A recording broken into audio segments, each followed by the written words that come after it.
তো hey guys, আসসালামু আলাইকুম। আশা করি সবাই ভালো আছেন। আমি অনেক ভালো আছি।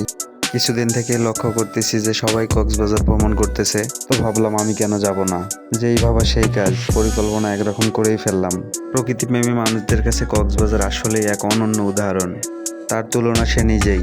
বাংলাদেশের অধিকাংশ জায়গায় ভ্রমণ করেছি, তবে কক্সবাজার কখনো যাওয়া হয়নি। তো আমি আসলে একা যাচ্ছি না, আমার সঙ্গে আমার কয়েকটা বন্ধুও যাচ্ছে। তাদের মধ্যে কয়েকজন কক্সবাজারেই থাকে। তো সবাই মিলে ডিসিশন নিলাম কালকে সকালেই রওনা দেব ইনশাআল্লাহ। এখন শুধু সকালের অপেক্ষা। আমার প্রয়োজনীয় ব্যাগ, ছবি তোলার জন্য ক্যামেরা, ল্যাপটপ, এক কথায় আমার ফুল সেটআপ নিয়ে নিলাম।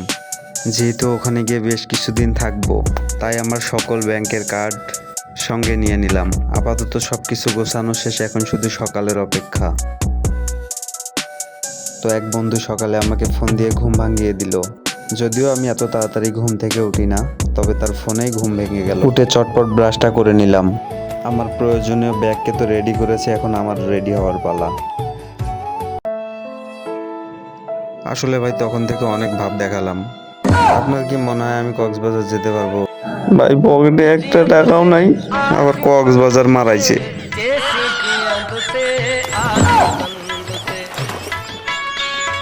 ভাব দেখানোটা বুঝি একটু বেশি হয়ে গেল। Oh my god.